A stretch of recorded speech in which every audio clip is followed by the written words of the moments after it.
so why not? So let's get into it.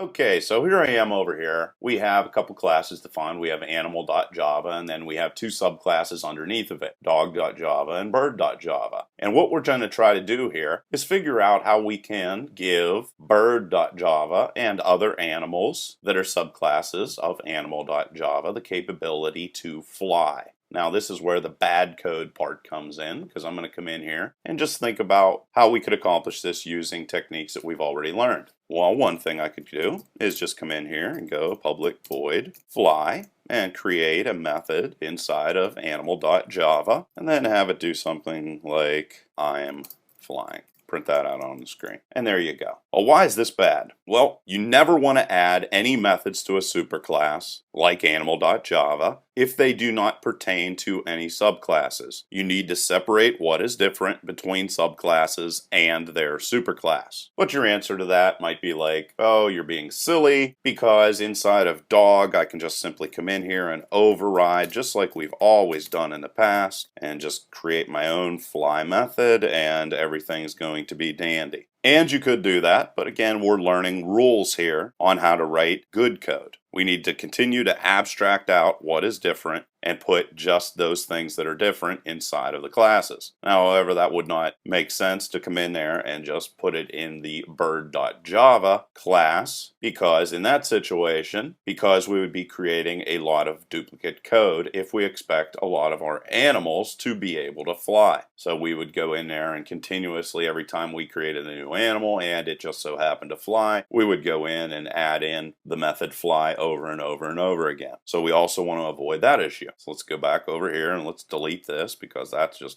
wrong. Don't want that. And you're also going to find, if you would come in here and create an interface, let's say called flies, that would then force all animals to figure out exactly how they're going to use the fly method, that is also going to create a massive amount of duplicate code. Two basic principles that you really have to get into your head is you want to always eliminate duplicate code, and you also want to eliminate any techniques that cause one class to affect others. A superclass change shouldn't break code in a subclass, and vice versa. If there is a situation in which that seems to be happening, you definitely want to rectify that. However, using the strategy pattern, we are going to use an interface, but we're going to use it in a completely different way. In this situation, I'm going to create this interface, flies, just like we did before, except in this situation it's going to return a string. That's not really important, so don't really focus on that. What is important is we are going to create separate classes. It flies, which is going to implement the flies interface. And then in this situation, because it's going to implement that, we're going to go add unimplemented methods and get rid of all this extra nonsense we don't need.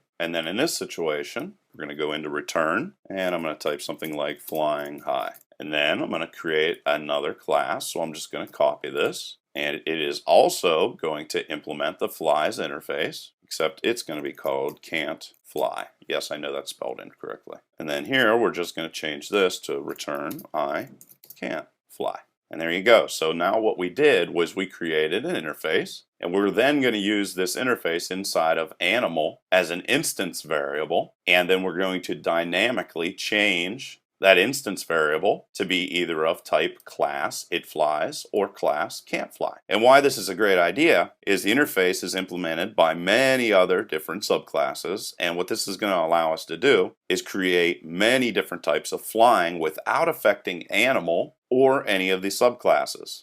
And then from that point on, classes that implement this new fly interface are going to allow those classes to use that code while also eliminating code duplication. And this is known, this is a technical term, as decoupling, which means that we are encapsulating the concept or the behavior that varies. And that behavior or concept is the capability to fly. If you're not quite getting everything, don't worry about it. I'm going to show it to you in multiple different ways. So let's jump over into animal and implement this.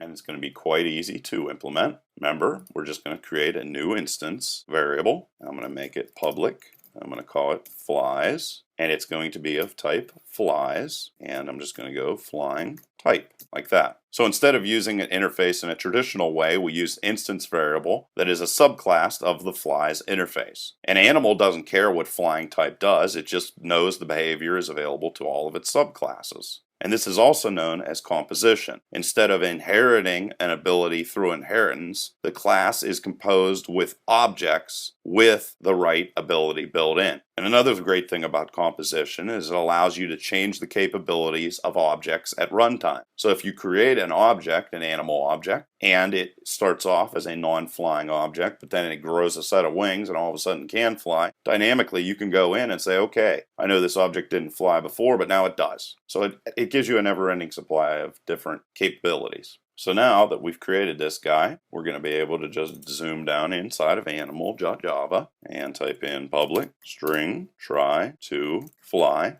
right like this. And then it's going to return flying type, and it's going to call the fly method, right like that. And then another thing, if we're going to make this all dynamic, which of course we want to if possible, we're going to go public void set flying ability, and it's going to be passed a flies object, which is going to be new fly type, and then we can set flying type dynamically, new fly type, by setting it to that object. So let's save that. So now what are we going to have to do with dog.java and bird.java to make those work? Actually, very little.